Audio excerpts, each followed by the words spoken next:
Good evening friends. शुरू करते हैं purpose of birth and death 9 chapter जो हम पढ़ रहे थे। अब इसके अंदर इवोल्यूशन इन्वोल्यूशन सब हमने देखा, तो हम अभी हमारी पूरी ह्यूमैनिटी 4th सब स्टेज के अंदर है, वो भी हमने देखा। तो यहाँ एक सवाल हो सकता है कि ये अभी जो हमारा बॉडी ब्रेन सिस्टम है, जिस तरह का शरीर है, मन है वगैरह है, तो वो कब हमें मिला होगा इस तरह का बॉडी ब्रेन सिस्टम। क्योंकि हम जानते हैं कि भूलोक जो है, भूलोक के अंदर फिजिकल बॉडी मिलता है, तो भूलोक के अंदर इन्वोल्यूशन के अंदर भी हमारे पास फिजिकल बॉडी था, और इवोल्यूशन जो है वो उसके अंदर भी फिर फिजिकल बॉडी मिला है। अब पहला जो फिजिकल बॉडी हमें जो मिला होगा वो भूलोक का इन्वोल्यूशन के अंदर 7 सब स्टेज के अंदर मिला होगा, बराबर। इन्वोल्यूशन के अंदर जब 7 सब स्टेज के अंदर हम आए होंगे तो वहाँ हमें फिजिकल बॉडी की ज़रूरत पड़ी होगी। तो पहली बार हमें जब फिजिकल बॉडी मिला होगा वो इन्वोल्यूशन के अंदर मिला होगा, मतलब कि उतरते क्रम में, और 7वें सब स्टेज के अंदर। फिर उसके बाद में 6था सब स्टेज, फिर 5th, इस तरह नीचे उतरते उतरते नादिर तक हम आते हैं। और जितना नादिर तक आते हैं इतना बॉडी ज़्यादा से ज़्यादा ग्रॉस होता जाता है। और सब इसका वर्णन भी purpose of birth and death में किया है। वो शरीर तो इतने हैवी 200 किलो 300 किलो का बॉडी कई इसके अंदर थे, और कई बार बहुत ऊंचे ऊंचे बॉडी थे। इस तरह अलग अलग टाइप के बॉडी वो थे, तो फिजिकल बॉडी हमें मिले थे, पर वो अलग अलग टाइप के बॉडी थे। और फिर नादिर में होके जब हम इवोल्यूशन के अंदर स्टार्ट हुए तो फिर से फर्स्ट सब स्टेज में 1st, 2nd, 3rd तक तो अलग अलग टाइप के बॉडी थे। अब जब 4th सब स्टेज के अंदर आए तब हमारा जो आज का बॉडी ब्रेन सिस्टम है वो 4th सब स्टेज के अंदर मिला है। तो अलग अलग सब स्टेजेस के अंदर अलग अलग बॉडी हमें मिले थे। पर अभी जो ज़रूरी है हमारा प्रोग्रेस के लिए, क्योंकि 4th सब स्टेज से व्यक्ति प्रोग्रेस कर सकती है, तो उसके लिए एक पर्टिकुलर टाइप का बॉडी ब्रेन सिस्टम ही उसको चाहिए। तो अभी जो भगवान ने हमें दिया हुआ है सब ये 4th सब स्टेज के अंदर, वो ऐसा बॉडी ब्रेन सिस्टम है कि जिसके द्वारा हम आत्मा की ओर या अध्यात्म की प्रगति हम कर सकते हैं। तो इसलिए ये बॉडी हमें उस पॉइंट के ऊपर मिला होगा। ठीक है, तो ये एक मुझे विचार आया था, तो मैंने सोचा कि शेयर करते हैं। अब purpose of birth and death में आगे पढ़ते हैं। पेज नंबर 154, और उसके अंदर हमने लास्ट में देखा था कि जो यम नियम नॉर्मल कोर्स के अंदर हम जानते हैं इस तरह के नहीं, पर कुछ और ढंग से यम नियम को जानना पड़ेगा, क्योंकि वो जो है वो based on scientific principles of thinking. तो जो साइंटिफिक जो थिंकिंग है, इसके लिए जो किस प्रकार का हमें ये यम नियम जो है किस प्रकार का पालन करना है उसका, तो वो इस तरह पर्टिकुलर टाइप के हमें यम नियम का पालन उसमें करना होगा। और फिर हमारा जो ब्रीदिंग है और थिंकिंग है, उस दोनों को भी हमें रिदमिक बनाना पड़ेगा। ठीक है, अब 154 के ऊपर लास्ट पैराग्राफ पढ़ते हैं इंग्लिश के अंदर। अब ये योग सूत्र का एक सूत्र है,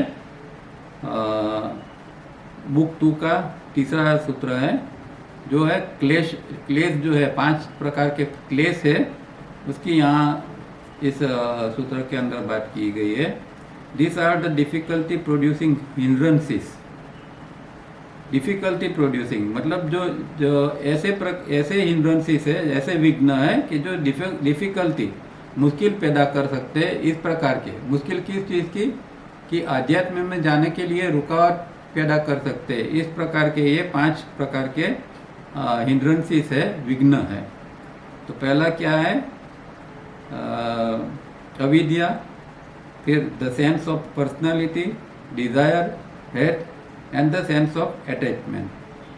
मतलब संस्कृत में इस तरह है कि अविद्या, दूसरा जो है अस्मिता, यहाँ जो कहा है ना कि sense of personality, sense of personality मतलब अस्मिता, हमारा अहंकार, अस्मिता से फिर अहंकार बनता है, तो फिर हमारा अहंकार, अस्मिता, फिर डिजायर मतलब राग, हेट मतलब द्वेष, और सेंस ऑफ अटैचमेंट मतलब जिसको अभिनिवेश कहते हैं संस्कृत के अंदर, योग सूत्र के अंदर। अभिनिवेश मतलब कि एक चीज़ के प्रति एक लगाव रहता है और एक इसके कारण एक अटैचमेंट आ जाता है, तो वो इस प्रकार की जो स्थिति है वो उसको अभिनिवेश कहते हैं। तो आध्यात्मिक यात्रा के अंदर ये पांचों चीज़ जो है वो हमें रुकावट पैदा करते हैं। जैसे कि अविद्या है, तो अविद्या जो है वो अविद्या के कारण, अज्ञान के कारण हम आत्मा क्या है उसको समझ नहीं सकते हैं, और जो आत्मा है उसको जानते नहीं, और जो अनात्मा है उसको आत्मा मानकर हम सब कामकाज करते हैं। तो जैसे कि हमारा फिजिकल बॉडी ब्रेन सिस्टम है, उसको ही जैसे आत्मा है इस तरह हम आजकल ट्रीट करते हैं। तो वो एक अविद्या है, जो शरीर का लालन पालन करना, ये करना, वो करना, वो सारी चीज़ें अविद्या, अज्ञान है। आत्मा का अनुभव न होना वो अपने आप में सबसे बड़ा अज्ञान, अविद्या है। और फिर राग द्वेष है, ये तो हम जानते हैं कि राग द्वेष तो है सबसे बड़े बंधन के कारण है। गीता में भी कहते हैं कि भाई राग द्वेष से ऊपर उठने के लिए। और ये जो है लास्ट में बताया अभिनिवेश। तो इस तरह अभिनिवेश, ये 5 प्रकार के क्लेश है जो हमें रुकावट करते हैं। उसके आगे का सूत्र है book 234। Thoughts contrary to yoga are harmfulness, falsehood, theft, incontinence and avarice, whether committed personally, caused to be committed or approved of, whether arising from avarice, anger or ignorance, whether slight in doing, middling or great। तो दूसरा सूत्र जो है वो ये बताता है कि भाई कौन सी ऐसी चीज़ है कि जो हमें योग से दूर रखती है, ऐसा कौन से हमारे अंदर भाव आता है जो हमें योग से दूर ले जाता है। तो हम योग का अभ्यास करते हैं, पर कुछ चीज़ ऐसे आती है, जैसे कि पहला का हार्मफुलनेस मतलब हिंसा का भाव जो है अगर हमारे अंदर आता है तो वो योग से हमें दूर ले जाएगा।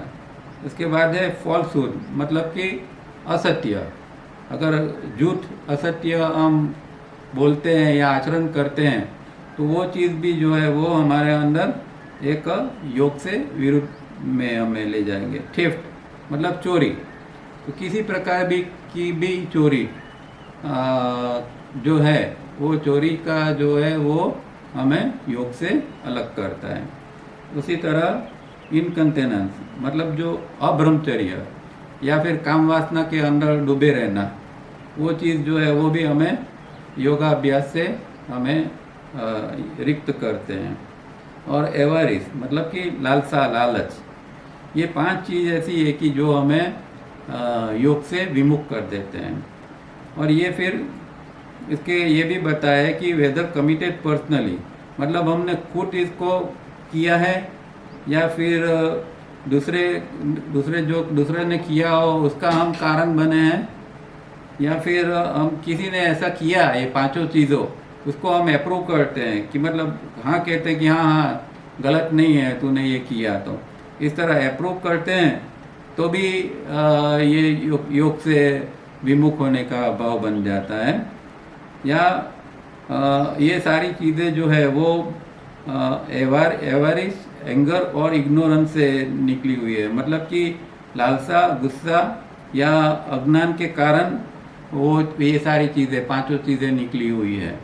वो चाहे बहुत बड़ी मात्रा में निकली हो, कम मात्रा में निकली हो, या थोड़ी मिडल जिसको कहते हैं मध्यम कक्षा की। इस प्रकार ये पांचों चीज़ों जो है, कहने का मतलब ये है कि किसी भी हालत में ये पांचों चीज़ों जो अगर हमारे अंदर निकलती है तो फिर हम योग से विमुख हो जाते हैं। तो इतनी एक डिसिप्लिन हमारे अंदर जरूरी है। ये एक प्रकार के 5 जो यम है, अहिंसा, सत्य, अस्तेय, ब्रह्मचर्य, अपरिग्रह, उसकी ये विरुद्ध चीज़ें हैं जो हमें योग से दूर रखते हैं। तीसरा सूत्र है the corrective method in chapter 11 explain what actual work the disciple has to carry out and this says Patanjali state in book 2 sutra number 33। अब करेक्टिव मेथड जो हम जानते हैं, ये इनर डिसिप्लिन में भी देखिए, इस बुक के अंदर चैप्टर 11 के अंदर भी ये सारी प्रैक्टिस दी है करेक्टिव मेथड की।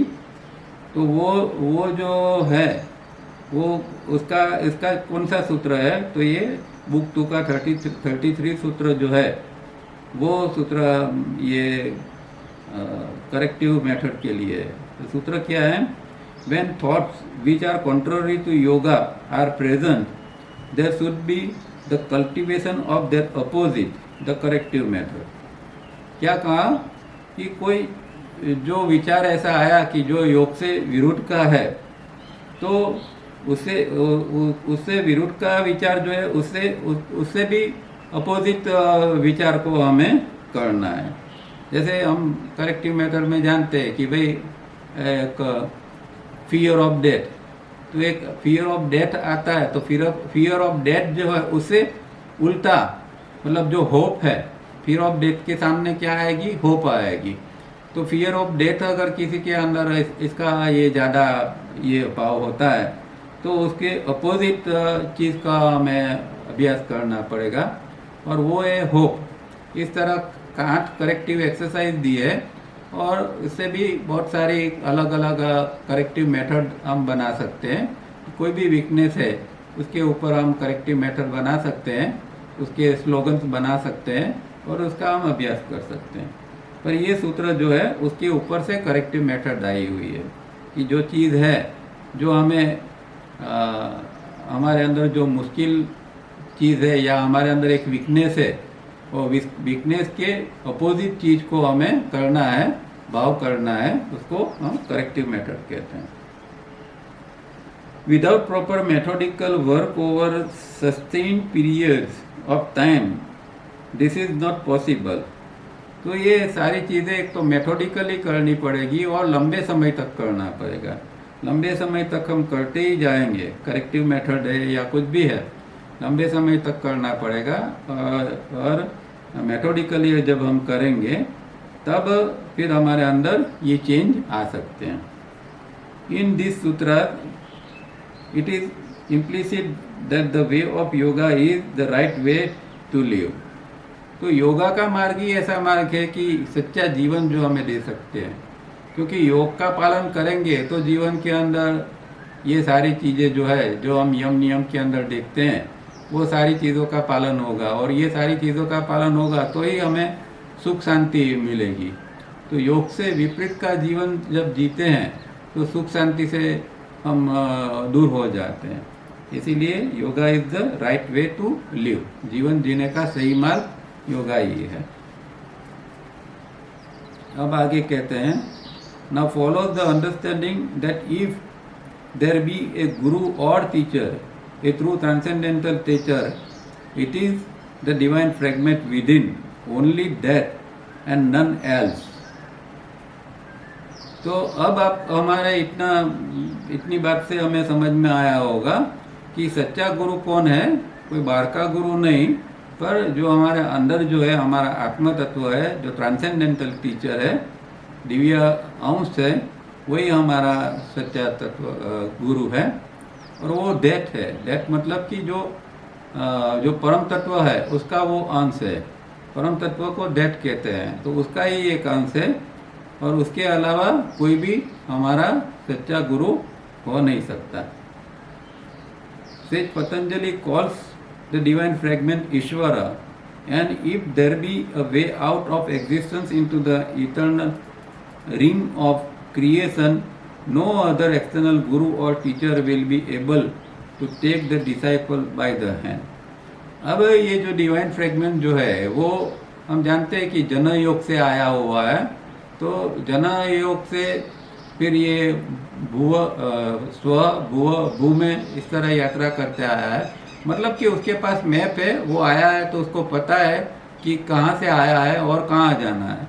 तो अब जो एग्जिस्टेंस में हमारा डिवाइन फ्रेगमेंट है उसको पता है कि आगे मुझे जना लोक तक किस तरह जाना है। तो वही हमें वहाँ तक ले जाने के लिए मदद रूप बन सकता है। दूसरा बाहर का गुरु कोई ये बता नहीं सकता कि जनलोक तक हम फिर से वापस किस तरह पहुँचेंगे। वो बाहर का गुरु कोई भी बता नहीं सकता है। ये अंदर का गुरु ही है जिसने वो मार्ग देखा हुआ है, इसीलिए वही हमें फिर से हमारा जो मूल स्रोत है वहाँ तक वो ले जा सकता है। To perform satori, to break through or pierce not only the seen gross universe bhu, but also the subtle unseen universe bhuva and the even subtler universe swaha, and then the major rigpas not the only unfailing weapon strong enough and wise enough is the divine fragment, Ishvara, God within each one of us. For only that has come from beyond the ring pass knot with inbuilt ability to return to the source creation.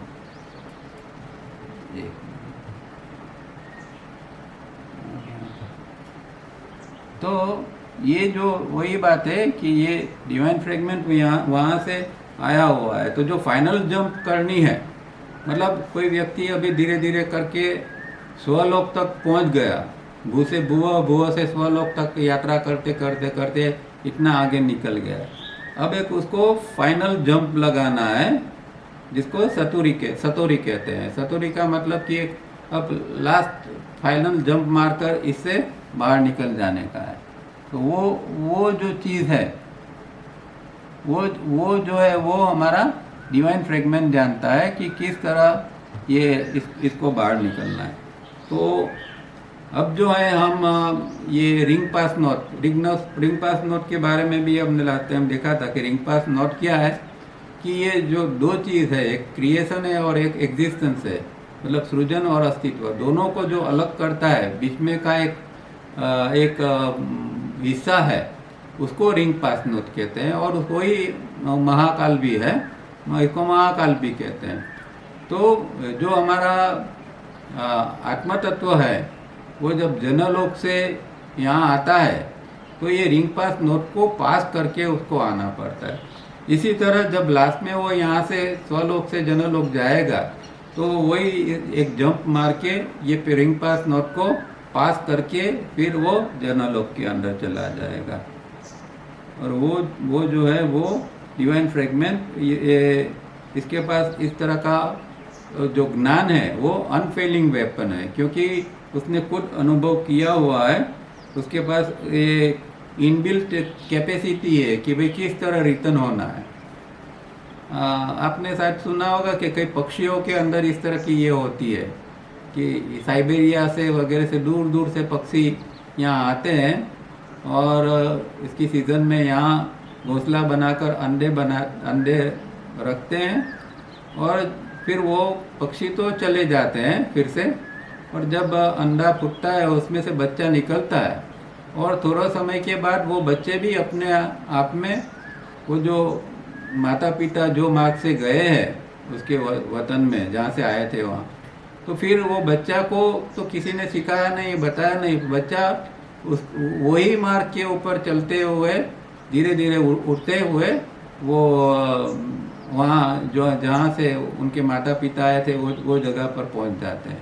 तो Siberia कितना दूर है यहाँ से, वहाँ से इस तरह के पक्षी आते हैं और यहाँ बच्चा जब बच्चे यहाँ से पैदा होते हैं तो बच्चे इनके पीछे पीछे अपने आप में चला। तो ये अंदर भगवान ने इनबिल्ट एक ये एबिलिटी रखी हुई होती है। तो यही इनबिल्ट एबिलिटी जो है वो हमारे डिवाइन फ्रेगमेंट के अंदर भी है कि जो फिर से वहाँ जनलोक तक वापस जा सकता है। अब कुछ सूत्र दिए हैं ईश्वर के बारे में। ईश्वर कौन है इसके बारे में सूत्र है बुक 1 के, मतलब प्रथम अध्याय जो है समाधि पाठ उसके हैं। उसमें पहला सूत्र जो है वो 23 नंबर का है, तो संस्कृत में भी देखते जाते हैं। संस्कृत में ये सूत्र है, उसको कहते हैं ईश्वर प्रणिधानाद्वा। ईश्वर प्रणिधान, ईश्वर प्रणिधान मतलब ईश्वर की शरणागति। तो वो जो है ईश्वर की शरणागति का सूत्र है। इसको इंग्लिश में किस तरह बताया है, by intense devotion to Ishwar, constant internal communication, knowledge of Ishwar is gain. तो ईश्वर की भक्ति, जो इंटेंस भक्ति जो है परमात्मा की, ईश्वर की एकदम तीव्रता पूर्वक नहीं अगर भक्ति से होती है, डिवोशन होता है, इसका मतलब कि उस कांस्टेंट अंदर इंटरनल कम्युनिकेशन, ईश्वर के साथ कम्युनिकेशन बैठ गया है और हर समय वो उसको ईश्वर का ही विचार आता है। जैसे कि मीराबाई थे, तो मीराबाई के अंदर ये इंटरनल कम्युनिकेशन बैठ गया था, तो हमेशा वो श्री कृष्ण के साथ में इंटरनल कम्युनिकेशन के अंदर की स्थिति में ही रहते थे और उसके अंदर एक इंटेंस डिवोशन था, एक पूरा भक्ति भाव था, शरणागति का भाव था। उसके द्वारा knowledge of Ishwar is gain. तो ईश्वर क्या है उसका ज्ञान इससे मिलता है। अगर इस तरह की ईश्वर प्रणिधानाद्वा की स्थिति बनती है तो ईश्वर क्या है उसकी समझ साधक को मिलती है। दूसरा 24वां सूत्र है जिसके अंदर ईश्वर को पुरुष विशेष बताया गया है। This Ishwar is the self, untouch by limitations, free from karma and desire. ये ईश्वर कैसा है, सेल्फ, सेल्फ मतलब पुरुष विशेष, इसको संस्कृत में कहते हैं। तो वो पुरुष विशेष है, अनटच बाय लिमिटेशन, उसको कोई ऐसा वो ईश्वर है कि जिसको कोई लिमिटेशन, कोई मर्यादा उसको स्पर्श नहीं कर सकती है और उसको कोई कर्म जो है वो भी उसको बांध नहीं सकते हैं। जैसे गीता में कहते हैं ना भगवान कि मेरे कर्म जो है वो मुझे बांधते नहीं है, मैं कुछ भी कर सकता हूँ और वो कर्म का लेप या कर्म का जो बंधन है मुझे लागू नहीं होता है। और उसके अंदर डिजायर भी, व्यक्तिगत डिजायर भगवान के अंदर कुछ होती नहीं है, ईश्वर के अंदर नहीं होती है। ऐसा ईश्वर जो है वो इसको ये पुरुष विशेष जो है ऐसा इसको ईश्वर कहा जाता है। फिर इसके आगे का सूत्र है जिसके अंदर ईश्वर जो है वो सर्वज्ञ है, सर्वज्ञ का बीज है उसके अंदर, वो बात बताते हैं। इन ईश्वर the Gurudev the transcendental teacher the germ of all knowledge expands into infinity. Germ of all knowledge मतलब कि सर्वज्ञता का जो बीज है वो इसके अंदर पड़ा हुआ है, इस ईश्वर के अंदर, और वो इन्फिनिटी के अंदर, वो जो अनंत जो है, अनंतता, उसके अंदर ये सर्वज्ञता का ज्ञान फैला हुआ है। तो ईश्वर मतलब ऐसा है कि जिसके अंदर वो सर्वज्ञ है, सब कुछ जानता है। इसीलिए हम चिट्टी को भी यही कहते हैं कि भाई चिट्टी क्यों कौन है, तो चिट्टी जो है वो सर्वज्ञ है, चिट्टी के अंदर सर्व चीज़ों का ज्ञान है। इसी तरह जो ईश्वर है इसके अंदर भी सर्व चीज़ों का ज्ञान है। और इसके आगे का सूत्र जो है वो कहते हैं कि भाई जो पूर्व में जो गुरु हो गए वो सब गुरुओं के भी गुरु जो है, सबसे श्रेष्ठ गुरु है वो ईश्वर है।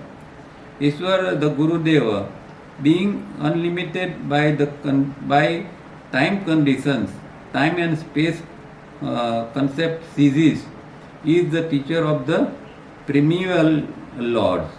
primeval lords मतलब कि पहले जो गुरु हो गए, अब तक में जितने भी गुरु हो गए, इन सबके गुरुओं का भी जो गुरु है वो ईश्वर है। और वो टाइम और स्पेस से बंधा हुआ नहीं है, वो बियॉन्ड टाइम और स्पेस है, उसको टाइम नहीं बांध सकता है, न स्पेस उसको बांध सकते हैं। ऐसा जो तत्व है उसको ईश्वर द गुरुदेव कहा गया है। और आगे कहते हैं कि इसको क्या कहते हैं, तो उसको प्रणव कहते हैं। तस्य वाचक प्रणव। The word of Ishwar is Om, this is the Pranav. तो ईश्वर का वर्ड क्या है, उसको अगर ईश्वर को हमें कुछ प्रोनाउंस करना है तो हम क्या कहते हैं, ओम या प्रणव। ये ईश्वर का वाचक है। इस तरह ये 6 सूत्र जो है वो बुक 1 से यहाँ ईश्वर के बारे में लिया गया है। We have noted earlier that sound and so voice has 4 gradations, of which Paranad prevails in creation, and wherever is Paranad there is immortality, peace and bliss. अब ये जो है वो यहाँ जो है वो परानाद की बात करते हैं कि 4 प्रकार के साउंड है। साउंड मतलब नाद। तो नाद जो है वो हम जानते हैं कि वैखरी, मध्यमा, परा, पश्यंती और परा, इस तरह के 4 प्रकार के इसका ग्रेड है। 4 प्रकार के साउंड या नाद है। सबसे जो स्थूल है वो वैखरी है। अभी हम बोल रहे हैं, बात करते हैं, वो इसको वैखरी कहा जाता है। उसके ऊपर की जो है, जो एस्ट्रल लेवल की जो है, उसको मध्यमा कहते हैं। जहाँ शब्द नहीं है, वो जगह के जहाँ विचार बन गया पर शब्द नहीं है, वो जो है वो मध्यमा है। इससे भी ऊपर की जो है उसको पश्यंती कहते हैं। मतलब पश्यंती मतलब देखना, सिर्फ उसको देख सकते हैं, ऐसा वो नाद को देख सकते हैं, तो वो पश्यंती है। और लास्ट में जो है वो परानाद है। परानाद एकदम सबसे ऊपर है और बहुत तीव्र होता है, और वो डिवाइन फ्रेगमेंट जो है, आत्म तत्व, वही वो परानाद को निकाल सकता है। मतलब कि जितना डिवाइन फ्रेगमेंट के जिस तरह के वाइब्रेशन है, इसी तरह के वाइब्रेशन परानाद के होते हैं। तो बहुत भयंकर वो परानाद होता है। इसीलिए कोई व्यक्ति परानाद को निकाल नहीं सकता है, और न कोई परानाद किसी को सिखा भी सकता है। खाली दिव्य गुरु जो होता है, ये ट्रांसेंडेंटल टीचर। तो ये परानाद जो है वो बहुत खतरनाक है। और जब ये शरीर को और सारा जो हमारे तीनों, जब जैसे आगे बात हुई कि भाई हमें जब सातोरी से मतलब एक जंप लगाकर हमें जनलोक में जाना है, तो ये तीनों बॉडी है और उसके जो ब्रेन से, इन सारे चीज़ों को फिर नष्ट कर देना पड़ता है। शरीर, physical body, astral body, mental body, उसके जो ब्रेन से अलग अलग, ये सब तत्वों का नाश कर देना है। और वो तत्व सब नाश हो जाएंगे, उसके बाद में ही फिर वो आत्म तत्व जनलोक में दाखिल हो सकता है। तो उसका ये तीनों बॉडियों का नाश करने के लिए, उसका विघटन करने के लिए, एक्चुअली डिसइंटीग्रेशन मतलब विघटन, तो उसको डिसइंटीग्रेट करने के लिए ये जो साधक है, जो योगी है, वो लास्ट में ये परानाद का उपयोग करता है। और परानाद करके तीनों बॉडीज को भस्म कर देता है, और फिर आत्म तत्व ये अस्तित्व से बाहर निकल जाता है, और फिर से वो जनलोक में चला जाता है। तो परानाद का उपयोग इसलिए है कि अंत में परानाद से ही हम ये तीनों बॉडी से मुक्त हो सकते हैं। इसीलिए उसके वाइब्रेशन बहुत स्ट्रॉन्ग है। In creation, since divine wholeness, and in Jana universe, where the original 4 types of celestial humanities or divine fragments exist, the divine fragments are not affected, their vibrations being comparable to and commensurate with those of Paranad. अब ये जो क्योंकि ये divine fragment और divine wholeness, उसके बराबर का एक क्या उसके टाइप का एक ये परानाद है, उसकी क्वालिटी का एक पराप्राइट है। वो इतना स्ट्रॉन्ग है, पर परानाद निकालते हैं तो डिवाइन फ्रेगमेंट को कुछ नहीं होता। मतलब कि एक व्यक्ति जो है जिसके अंदर डिवाइन फ्रेगमेंट है, अब वो परानाद निकालेगा तो हो सकता है तीनों शरीर जो है वो भस्म हो जाते हैं, पर वो डिवाइन फ्रेगमेंट को वो असर नहीं करेगा, क्योंकि डिवाइन फ्रेगमेंट जो है वो उसके कंपेरेबल ही है, उसकी तुलना में ही आता है, इस तरह का डिवाइन फ्रेगमेंट है। और वो भी वो परानाथ के सप्रमाण है, मतलब जिस तरह का परानाथ पावरफुल है इसी तरह का डिवाइन फ्रेगमेंट भी पावरफुल है। तो परानाथ डिवाइन फ्रेगमेंट को नुकसान नहीं कर सकता है, पर अगर किसी ने परानाथ गलती से भी निकाल दिया तो उसके कोई भी बॉडी को नुकसान हो सकता है। ये इम्पोर्टेंट बात समझने की है। सो परानाथ इज कंटेन और hold with in the divine fragment. तो उसके उसके अंदर ये परानाथ जो है वो डिवाइन फ्रेगमेंट के अंदर समाया हुआ है।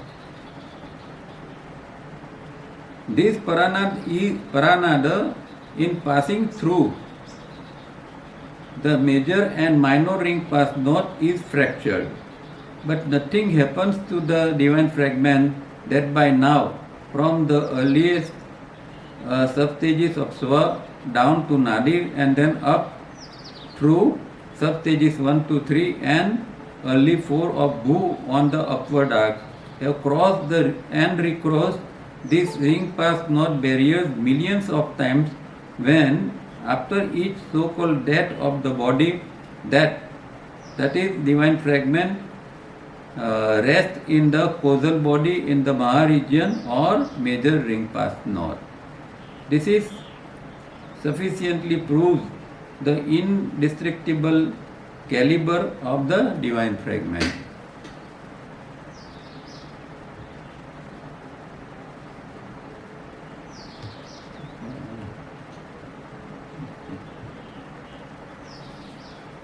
तो क्या कहते हैं कि अब देखो डिवाइन फ्रेगमेंट जो है वो पहली बार जब आता है तो उसको ये रिंग पास नोट को पास करके स्व भुव भू के अंदर आना पड़ता है।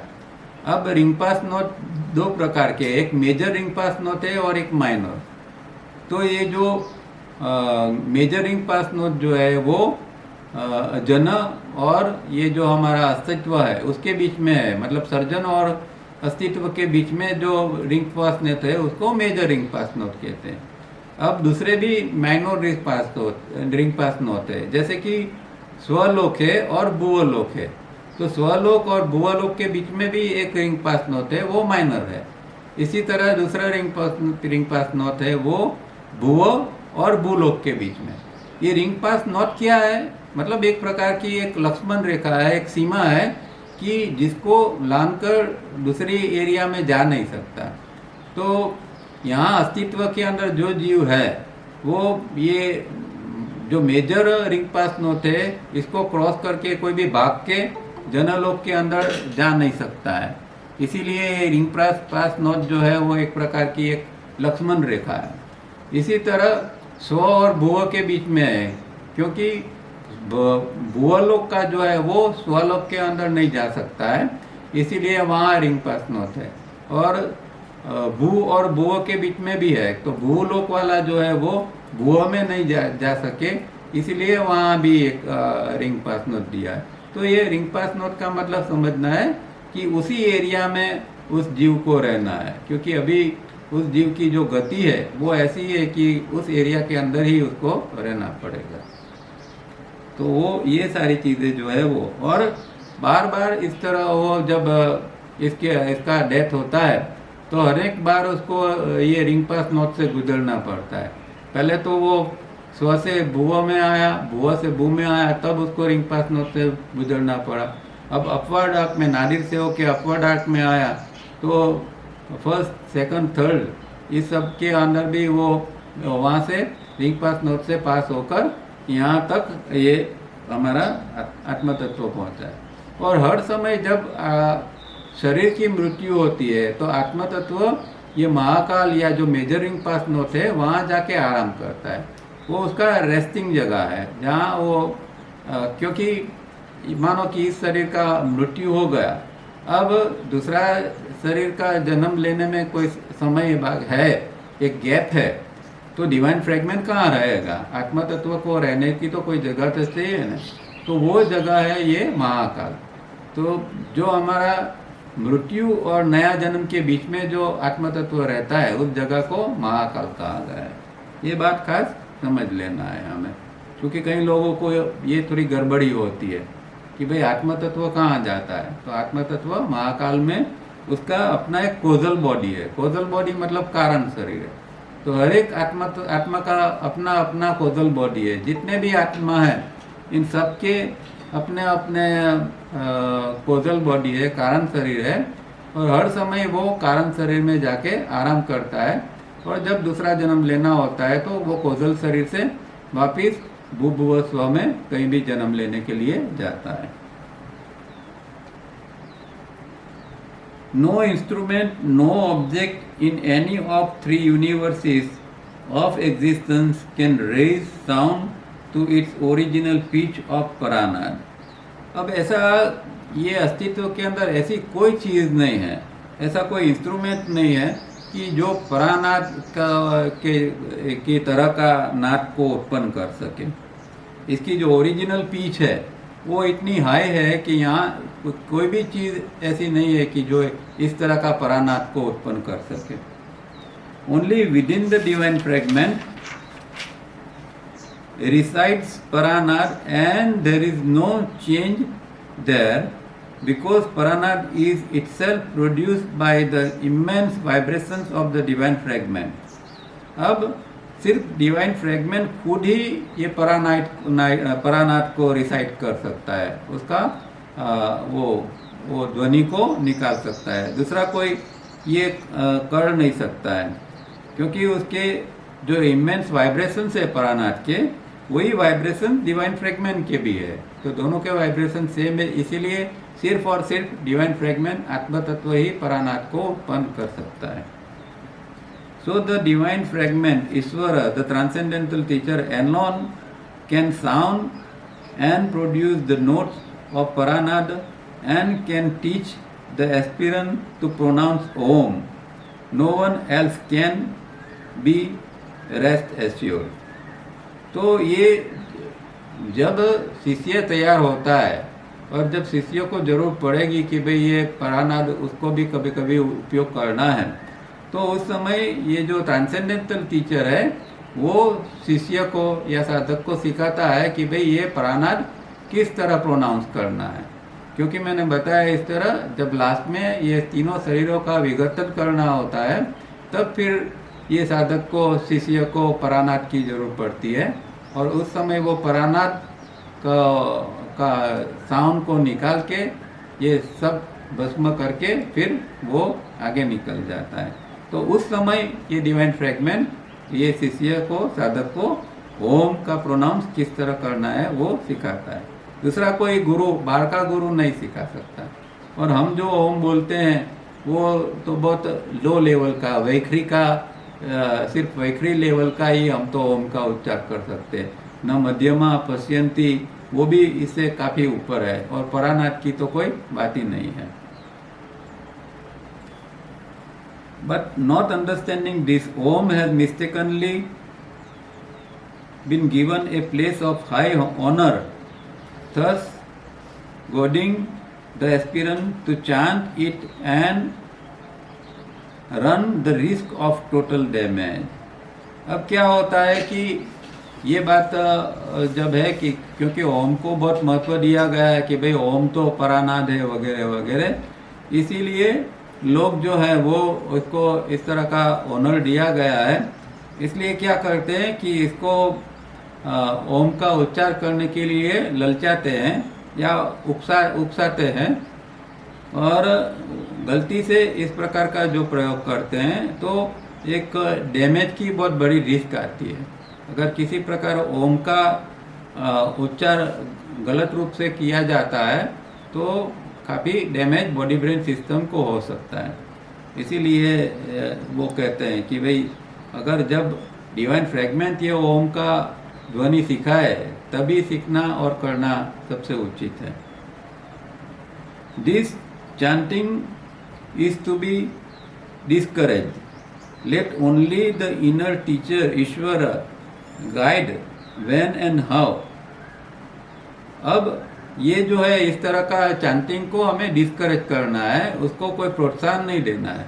बहुत सारे लोग ये समझते नहीं है कि ओम क्या है, वो कितना पावरफुल है, और उसका प्रोनाउंस करने बैठ जाते हैं और फिर एक रिस्क बन जाती है नुकसान की। तो इसके लिए इसको हमें डिस्करेज करना चाहिए। और जो हमारा अंदर का ईश्वर जो है, गुरु है, अंदर का गाइड है, उसको पता है कि कब और कहाँ इस प्रकार का ये टीचिंग किया जाएगा और कब इसका उपयोग किया जाएगा।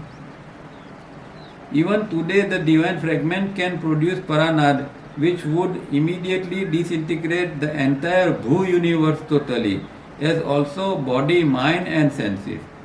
तो अगर इस समय भी डिवाइन फ्रेगमेंट परानाद करता है तो ये तीनों लोक जो है वो तीनों लोक इमीडिएटली डिसइंटीग्रेट हो जाएंगे, तीनों लोक का विघटन हो जाएगा। वो इतना पावरफुल है कि अगर इसका प्रोनाउंस किया करता है डिवाइन फ्रेगमेंट आत्मा, तो तीनों लोग जो है वो डिसइंटीग्रेट हो जाएंगे।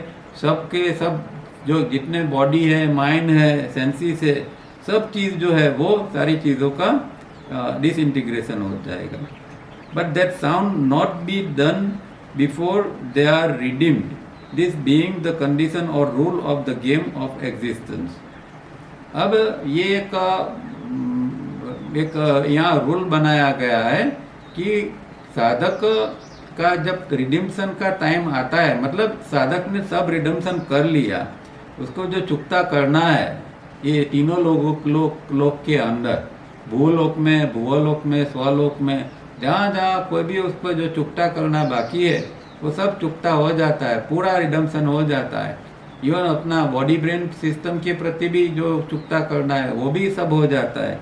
उसके बाद में ही ये डिवाइन फ्रेगमेंट जो है वो इस प्रकार का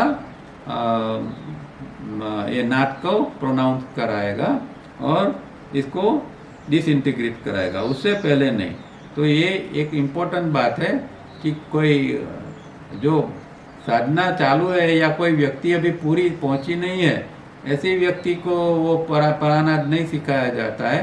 परानाद लास्ट स्टेज के ऊपर ही सिखाया जाता है ताकि लास्ट टाइम डिसइंटीग्रेट करके फिर वो डिवाइन फ्रेगमेंट आगे निकल जाए। Conscious death is brought about thus only. तो कॉन्शियस डेथ जो होती है तो वो इस तरह का, फिर जागृति पूर्वक का जो मृत्यु होता है वो इस तरह का किया जाता है। Many scholars write voluminously on Om, what it is and how to produce this speech of Paranada. Om is only a symbol, a code. Try to understand this code. It says something, try to hear it. If you cannot, then do not play with it. It cannot be produced by either the mouth or the mind, for it is the symbol of Paranad. By just repeating it, nothing happens, but one does run the risk of total mental derangement or physical nervous prostration. If by any chance or means certain vibrations are aroused in a certain manner by its repetition, with oral repetition the human vocal cord will snap, and even if it is silent mental repetition the brain will be damaged. Do not without proper guidance repeat Om. The risks are great and many. अब इस पूरे जो paragraph है उसके अंदर ये ओम के जो डेंजर है, अगर गलत रूप से करते हैं तो क्या डेंजर है उसकी बात यहाँ की जाती है कि भाई एक तो ये इतना पावरफुल है इसलिए उसको ऐसे वैसे ओम करने के लिए बैठ जाना, क्योंकि परानाद जो है उसका ही ओम उसका पार्ट है। और बहुत सारे स्कॉलर्स समझे ना समझे इतना सारा लिखते हैं ओम के ऊपर, और उन लोगों को भी पता नहीं है कि ये परानाद का जो पीच है वो इतनी अगर वो निकलती है तो कितना नुकसान हो सकता है। तो वो ओम जो है वो एक सिंबल है, एक कोड है, उसको समझना है कि वे सिंबल है। यहाँ कहा ना कि भाई तस्य वाचक प्रणव, तो प्रणव जो है वो ईश्वर का एक वाचक है, एक कोड है, और उसको हमें कोड के रूप में समझना है।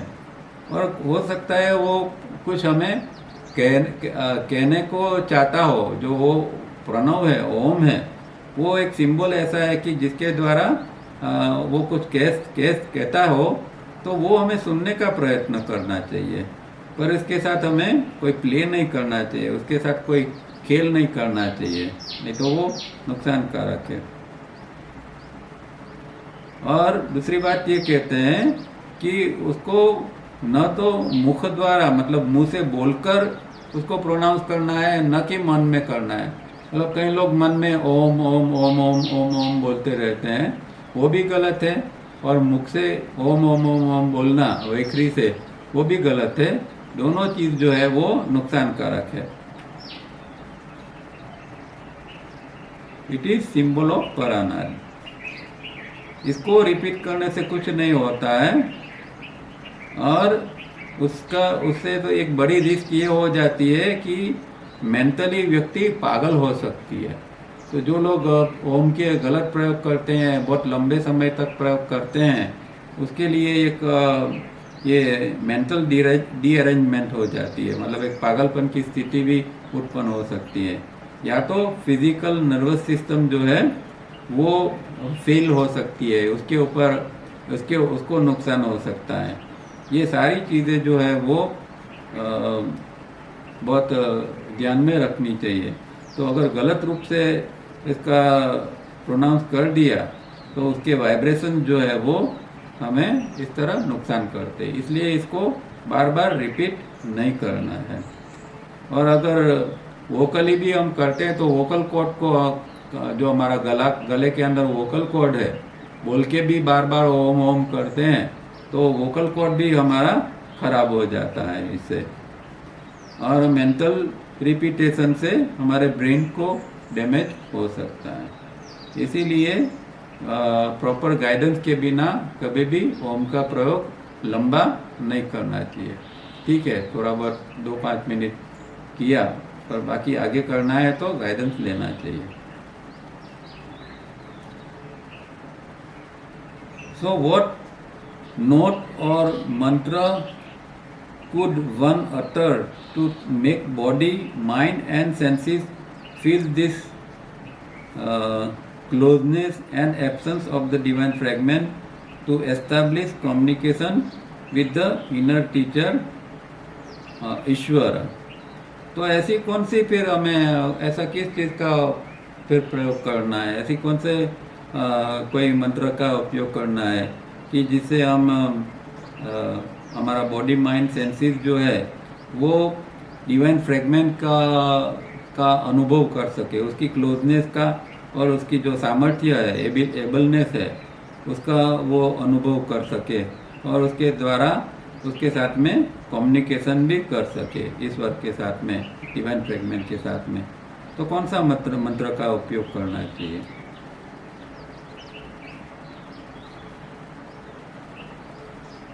अब लास्ट पैराग्राफ पढ़ लेते हैं। Only recently on the upward arc in the early substage 4, about 100,000 years before our time, a body and mind of rare individuals shown any response to the many and continuous coded promptings sent to the mind and brain। अब जो आज हमारी 4th stage में आए हैं, पर इसे भी काफ़ी समय हो गया। तो कहते हैं कि 4th स्टेज की शुरुआत का समय था, मतलब कि आज से 1 लाख वर्ष पहले। तो उस समय का जो कुछ लोगों का जो बॉडी माइंड ऐसा था कि जो उसको जो कुछ संज्ञा दी जाती थी, मतलब कि अंदर से कोई एक प्रकार के कोई साइन दी जाती थी कि भाई, या कोई अंदर से आवाज़ आती थी, उसको वो रिस्पॉन्स दे सके। तो मतलब कि उस समय बहुत ऐसे कम लोग थे कि जिनका बॉडी ब्रेन सिस्टम इतना तैयार था कि भाई ये अंदर से कोई आवाज़ आ रही है या अंदर से कोई गाइडेंस मिल रहा है। तो बहुत कम लोग थे वो इस प्रकार का गाइडेंस ले पाते थे और उसको रिस्पॉन्स दे पाते थे. But we as a race are yet not able to respond because the body, mind and senses are not yet on the same wavelength, and our spectrum of sight and sound has to improve very considerably first. पर अब जो है ऐसे हमारे जो वो पहले तो 1 लाख साल पहले तो कुछ लोगों को ये था, इस तरह का कुछ वो ये कर सकते थे. पर अभी की जो हमारी पूरी ह्यूमैनिटी है एज ए रेस, मतलब एक पूरी एक जाति के रूप में, इस तरह की अभी उसके अंदर एक एबिलिटी डेवलप नहीं हुई है कि अंदर की जो चीज़ जो ये है उसको अंदर से गाइडेंस प्राप्त कर सके, या अंदर से कुछ ये अंदर से जो कुछ आ रहा है उसको वो समझ सके. क्योंकि हमारे ये जो body brain, body mind senses है, उसके साथ उसकी जो वेवलेंथ है उसके साथ में वो ये नहीं होती है.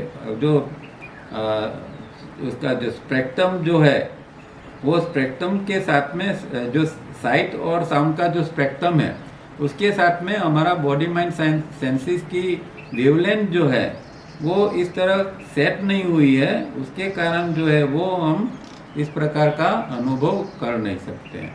अभी कर सकते हैं पर बहुत एडवांस लोग जो होते हैं वो इस प्रकार का अनुभव कर सकते हैं. तो पहले तो इसको इम्प्रूव करना पड़ेगा. ये हमारे अंदर का स्पेक्ट्रम साइट और साउंड का जब वो इम्प्रूव होगा तो इस प्रकार के अंदर की चीज़ों को अनुभव हो सकेगा. This inability of our mind and body to respond has led some writers to describe what we call our waking state as sleep or a dream state, because the mind and body are merely aware and aware of their own selves only, and our so-called self-consciousness is mere self-awareness. तो इसीलिए क्योंकि ये अभी जो है वो हमारा body brain system इतना जागृत नहीं हो पाया है, या अंदर का जो हमारा तत्व है उसके साथ में जुड़ नहीं पाया है. मतलब कि सही मायने में जो कॉन्शियसनेस है या सही मायने में जागृति है उसका अनुभव अभी ये हमारे बॉडी ब्रेन सिस्टम को नहीं होता है. इसीलिए कुछ जो लेखक है ये स्थिति को स्लीप कहते हैं. मतलब कौन सी स्थिति? अभी हम जागृत है, फिजिकली जागृत है, फिर भी उसको स्लीप कहा जाता है या एक ड्रीम की स्थिति कहा गया है. क्योंकि फिजिकल बॉडी जागृत है पर अभी हमारा मन जो है वो अजागृत है, वो सोया हुआ है. मतलब कि अंदर की स्थिति ऐसी नहीं बनी है कि अंदर एक सेल्फ अवेयरनेस जो है वो बढ़ती जाए, इस तरह की नहीं है. वो सेल्फ कॉन्शियसनेस जो है उसको ही सेल्फ अवेयरनेस है, उसको ही सेल्फ कॉन्शियसनेस समझ लेते हैं. पर ये जो है वो इसलिए इसको ये स्लीप की स्थिति के अंदर बताया गया है. उसके ऊपर की स्थिति है जो है वो 4 प्रकार की स्थिति है ना. उसमें फिर जागृति की स्थिति आती है और अंत में तुरिया की स्थिति आती है, सेल्फ कॉन्शियसनेस की आती है. It means that they are not aware and have no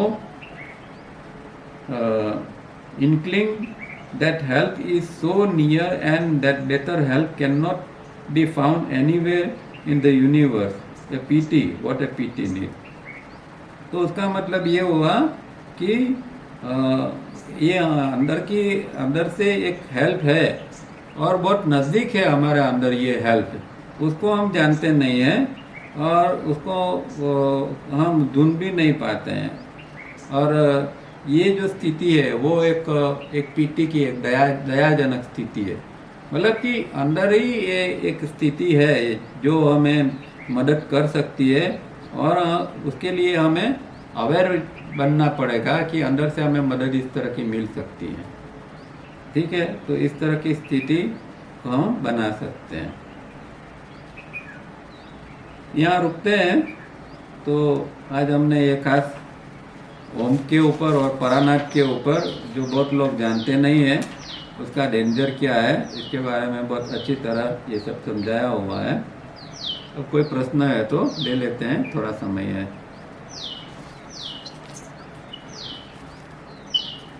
बोलिए, किसी को कोई प्रश्न है तो।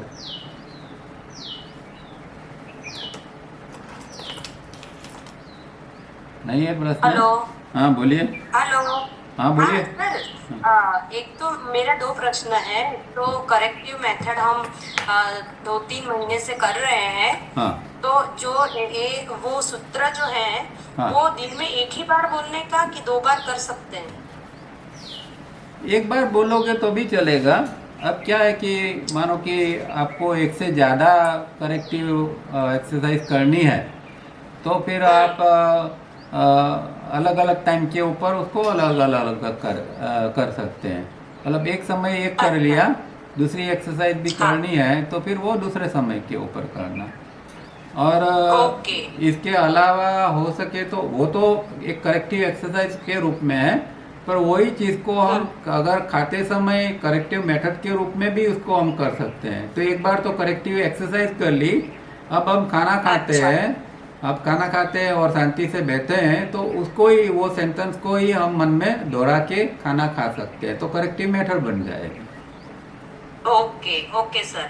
हाँ। और दूसरा एक कि अभी हमने पढ़ा आगे कि योग के विपरीत जो हमारे किसी के विचार हैं, हम्म। तो वो उसका समर्थन भी अगर करते हैं तो क्या वो हमें फल देते हैं? हाँ, तो वो भी हमें नुकसान करेगा ना। एक आदमी ने चोरी की, हाँ। और एक आदमी ने चोरी की और आप बोलते हैं कि हाँ तूने अच्छा किया है, ये तो कर सकते हैं, आज के ज़माने में तो ऐसा नहीं करेंगे तो कैसे जिएंगे, आजकल लोग है ना हम्म। ऐसी बात करते हैं ना, तो उसमें कौन सी बड़ी हाँ। बात है। तो इस तरह की हम इसको अप्रूव भी करते हैं कि हाँ उसमें कोई गलत नहीं है, तो वो भी एक दोष तो लग जाता है ना उसका हमें। अच्छा, तो वो भी इतना ही मतलब हमारे लिए नुकसान कारक है, हमारे विचार भी, हाँ कि बिल्कुल जो बिल्कुल। क्रिया है, कर्म है, वो कर्म अगर मानसिक भी हो जाता है तो भी वो हमें फल देता है मतलब? मानसिक कर्म ही हमेशा फल देता है, फिजिकल नहीं। कर्म के पीछे उद्देश्य क्या है वो तो मानसिक से नक्की होगा ना। आप किसी को दान अच्छा। देते हैं, आपने किसी को दान दिया, तो उसके हाँ। पीछे आपका उद्देश्य क्या है। आपको प्रसिद्धि के लिए आपने दान दिया कि आपके अंदर सच में करुणा है, तो वो तो मेंटल हो गए ना। ऐसी कुछ घटना घट रही है कि हाँ ये अ, गलत है, तो उसमें हमारा मन खींच जाता है। और तभी हम अगर अवेयरनेस हो जाते और हमारे मन को दूसरी ओर ले जाते कि नहीं नहीं समझा कर, हाँ तो वो अच्छी बात है कि हाँ वो। बिल्कुल वही करना है, वो इसको ही। अच्छा। ये जो दूसरा उसके बाद में जो सूत्र आया ना कि भाई हाँ। जो है उसका अपोजिट का उपयोग करो, जो करेक्टिव एक्सरसाइज के रूप में हम करते हैं। जैसे कि हाँ। मैंने बताया कि भाई एक आपको कोई वीकनेस है, तो वीकनेस का हाँ। अपोजिट आप उपयोग करो, वो तो करेक्टिव एक्सरसाइज, करेक्टिव मेथड में हम वही तो करते हैं ना। तो जब जब, अच्छा। हाँ जब जब गलत विचार आते हैं तो हम्म। उससे विपरीत का विचार करना चालू कर दो। ओके ओके तो वो योग हो ठीक है जाएगा, सर। वो योग हो ओके जाता है। Okay okay, thank you. Okay ठीक है। बोलो राजू भाई, कुछ गुड पूछना है? आफ्टरनून। हाँ सर। हाँ बोलिए। नमस्ते। हाँ बोलिए बोलिए। अभी एक लाइट नोट पे अगर मैं कहूँ कि होपफुली हम लोग ओमकार का जो ओमकार कर रहे हैं वो गलत करते हैं, ये अच्छा रहेगा, क्योंकि ओमकार अगर सही किया तो बहुत डेंजरस है और ये नहीं करना चाहिए सर एक्चुअली ओमकार। नहीं नहीं, नहीं करना चाहिए। नहीं, हम एक्चुअली क्या है कि हम जो ओमकार करते हैं वो वेखरी का ओमकार करते हैं, और वेखरी का ओमकार जो है वो इतना डेंजरस नहीं है। प्रॉब्लम ये है कि कोई गहराई से वो परानाथ जैसा या कोई ऐसा कोई साउंड अगर निकल जाता है कभी, तो ही एक नुकसान होने की संभावना बन जाती है। नॉर्मल कोर्स में हम करते हैं वो तो एक सामान्य प्रकार के वाइब्रेशंस हम क्रिएट करते हैं। उसमें तो मैंने कहा कि ये तो वैखरी का है, उसके ऊपर तो मध्यमा है, उसके ऊपर प्रत्यंती है, और परानाथ तो बहुत दूर है। तो ये तो संभव नहीं है नॉर्मल कोर्स में कि गलती से भी हमारे अंदर परानाथ निकल जाए, और परानाथ हमें आता भी नहीं है, अभी तो हमने सीखा भी नहीं है, तो परानाथ की संभावना तो बहुत कम है। तो जो हम करते हैं उसको हम कर सकते हैं, पर एक टाइम लिमिट एक फिक्स करना चाहिए कि भाई कितना करना चाहिए, और वो इंडिविजुअली अपनी इसके हिसाब से वो टाइम लिमिट फिक्स करके कर सकता है, इतना ये नहीं है। इसमें जो बात की है वो जरा और गहरी बात है किताब के अंदर। तो 5-1 मिनट कर सकते हैं ना हम, 5 मिनट करना है 5 मिनट 10 मिनट 15 मिनट करो, कोई ये नहीं है, क्योंकि ये जो है वो इतने वाइब्रेशन क्रिएट करने वाला नहीं है वो। क्योंकि अभी तो हमको ये भी जो मैं शिविर में देखता हूँ कि लोगों को सिखाते कि वो ओम बोलो, तो कोई उसका ठिकाना ही नहीं है। जो अ उ म जिस तरह प्रोनाउंस होना चाहिए वो लोगों का होता ही नहीं है। तो वो तो कोई नुकसान करने का कोई इसमें कोई चांसेस नहीं है। तो उसका मतलब सर ऐसा होता है कि फिर हम 5-10 मिनट जो कर रहे हैं वो उसका कोई बेनिफिट नहीं है तो फिर? हाँ, वो तो फिर धीरे धीरे करके उसका सही प्रकार का साउंड जो है उसमें भी, क्योंकि चाहे वैखरी के रूप में करे तो वैखरी में भी जो सही प्रकार का साउंड जो है, क्योंकि जैसे संगीत होता है तो संगीत में भी यही चीज़ है ना, नाद जो है वो संगीत में।